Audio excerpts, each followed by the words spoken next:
You are halfway through a simple task when you suddenly realize you have been thinking about something completely unrelated for the last 10 minutes. You look at the clock. The task itself was easy.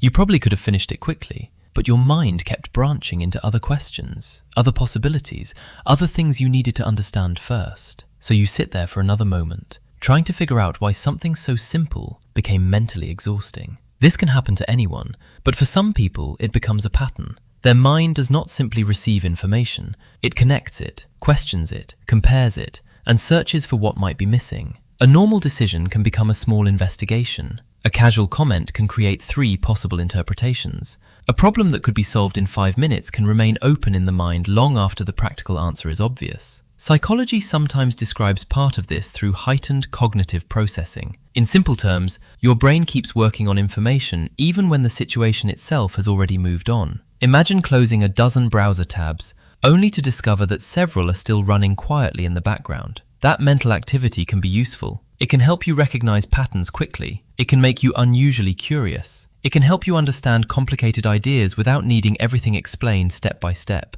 But intelligence has an uncomfortable side effect when it becomes part of your identity. People start expecting you to have answers. Maybe it began at school. You were the person who understood the lesson quickly. Someone asked you for help. A teacher noticed your ability. Your family became proud of how easily you figured things out. The message was subtle. Being capable became something you were rewarded for. So you learned to trust your ability to solve problems. Years later, that same instinct can follow you into adulthood. When something goes wrong, your first reaction may not be to feel it. It may be to understand it. You analyze what happened. You examine your role. You consider the other person's perspective. You imagine what could have happened differently. And suddenly, a simple disappointment has become an internal investigation. This is where giftedness can become psychologically expensive, because a mind trained to solve problems may begin treating emotions like problems. Sadness needs an explanation. Anger needs a reason. Uncertainty needs an answer. And if an answer does not appear, the mind keeps searching. You might even convince yourself that you are processing the experience when you are actually postponing it. There is a difference between reflection and rumination. Reflection helps you understand an experience and move forward. Rumination keeps reopening the same mental file